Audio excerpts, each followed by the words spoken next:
Vou começar uma sequência de exercícios de todos os assuntos da matéria, começando pelo motores de ciclo Otto.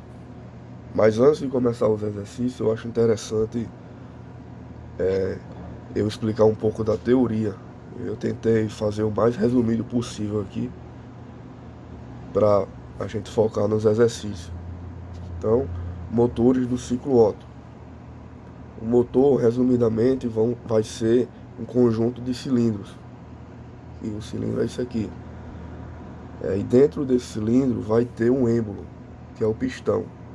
E esse pistão, ele vai subir até um ponto máximo aqui e um ponto mínimo. E esses pontos são conhecidos, o ponto morto inferior e o ponto morto superior. Quando ele está no ponto morto inferior, vai estar o estado 1, que é o volume 1. E esse volume 1, ele claramente é maior do que o volume 2. O volume 2 aqui, dando um zoom, vai ser basicamente isso aqui. Onde esse volume 2 também é chamado de volume morto. Que é esse carinha aqui que dá para calcular também. E algumas fórmulas são importantes aqui. Fórmula do volume deslocado. A diferença entre os volumes. Volume 1 menos volume 2. Esse volume deslocado, VD, dá para ser calculado também como o volume de um cilindro convencional, que é a área da base vezes a altura. A área da base é π quartos vezes d ao quadrado, e a altura chamamos de curso. Curso vai ser justamente essa altura aqui, entre o pistão no ponto morto inferior e o superior. O volume 1 vai ser a soma do volume morto, esse cara aqui de cima, mais o volume deslocado, que é esse cara aqui entre os pistões. Vai ser o volume 1. Outra coisa também é a cilindrada. Cilindrada é o tamanho do motor, saber se ele é 1.0, 1.4, 2.0. E dá para calcular ele como produto, volume deslocado vezes o número de cilindros. Geralmente são 4 cilindros no motor. Outro dado importante vai ser o R, que é a taxa de compressão, que é a relação de volume, V1 sobre o V2. Então a fórmula já conhecida da termodinâmica, do trabalho líquido, que vai ser a massa vezes o trabalho líquido específico. E esse trabalho líquido específico pode ser calculado como o calor que entra menos o calor que sai. E daqui a pouco eu vou explicar o que é isso. Aqui, essa fórmula da potência líquida, a potência líquida do motor, que vai ser o número de cilindros, o N. Esse N ponto aqui vai ser a rotação do motor, se é em 1000 RPM, 2000 RPM. E esse 2 revoluções por ciclo significa que é um de 4 tempos, um motor de 4 tempos. Se fosse um motor de 2 tempos, seria uma revolução por ciclo. E na questão ele vai falar se é de 4 tempos ou se é de 2 tempos. Tudo isso multiplicado pelo trabalho líquido. Outro dado também é a pressão média efetiva, que é o trabalho líquido sobre o volume deslocado. O rendimento térmico do motor, que é o trabalho líquido sobre o calor que entra. E a lei dos gases ideais, É o PV igual a RT. Então, se quisermos colocar isso tudo no diagrama, a gente pode usar o diagrama PV. Onde aqui o estado 1, o pistão está lá embaixo. E do estado 1 para o estado 2, o pistão vai subir e vai ocorrer uma compressão. Essa compressão é uma compressão isoentrópica, uma compressão bem teórica mesmo, ideal. Aí do estado 2 para o estado 3 vai ocorrer a adição de calor, a entrada do combustível. Do 3 para o 4 vai ocorrer a queima, a explosão. E do 4 para o 1 vai ocorrer o escape.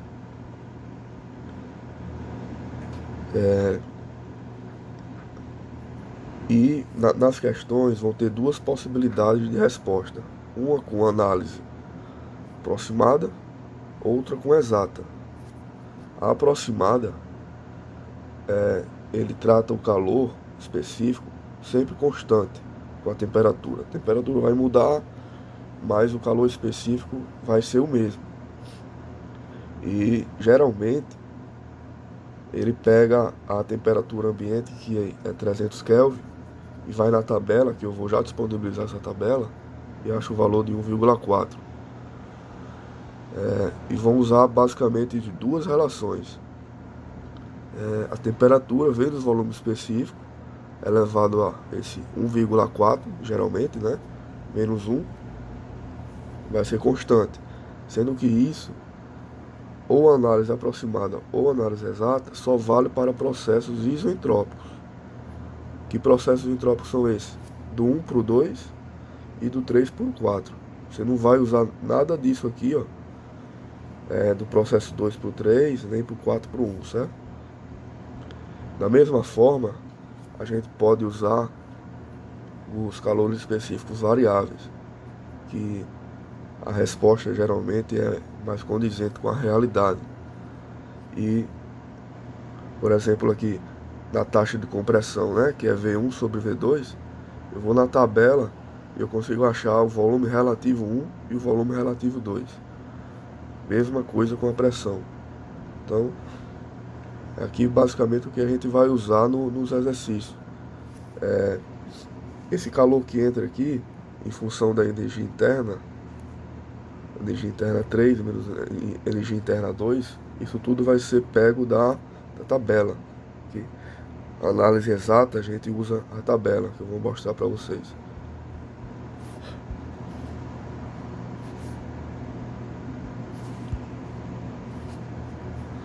Ó, a tabela vai ser essa daqui, que eu vou disponibilizar. Repare que se eu tiver a temperatura do estado, por exemplo, 200 Kelvin, eu tenho todos os valores de entalpia, de energia interna, de pressão relativa e de volume relativo. Certo? Então, se eu tiver a temperatura, eu acho tudo. Agora eu vou seguir pro exercício. O exercício é esse aqui. O motor do Ômega GLS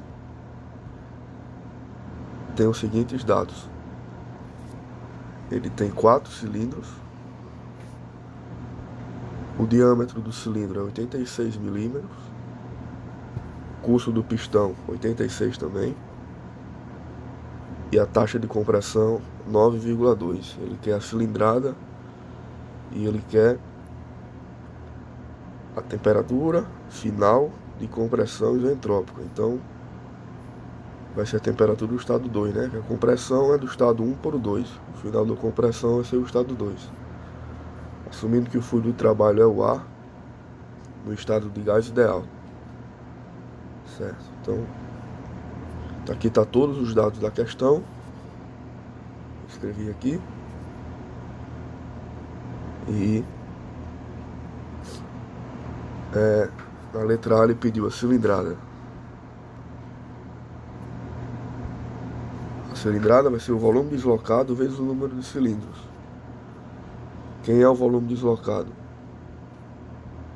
É π sobre 4, diâmetro ao quadrado vezes curso, né? Que ele deu já esses dados na questão. Então, só substituir.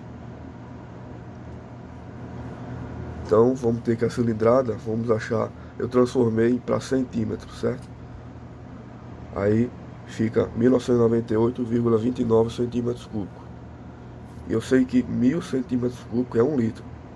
Então, transformando, vai ficar 1,99,83 litros. É basicamente um motor 2.0, né?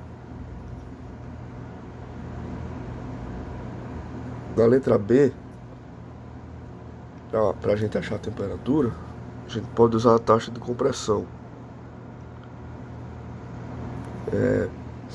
Que aqui era para ser V1 sobre V2 é igual ao volume 1 específico sobre o volume 2 específico, que é igual a VR1 sobre VR2. ele também deu essa taxa de compressão, que foi de 9,2. E como admitindo que a temperatura ambiente é de 300 Kelvin, a gente pode ir na tabela e achar o volume relativo.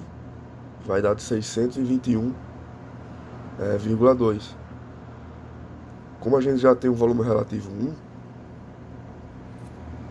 que é esse cara aqui, tem a taxa, então a gente pode achar o volume relativo 2. Substituindo, vamos achar 67,52. Né? Aí com esse valor de 67,52, a gente vai na tabela para achar a temperatura.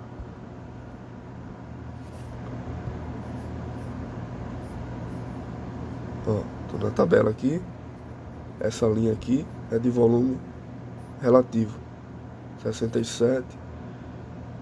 Ele tá mais ou menos por aqui, ó. Então ele vai ter uma temperatura de 67, ele vai ter por aqui. Nesse caso ele vai ter que interpolar, né? Mas vai dar próximo entre 710 e 720. Vai dar por aqui.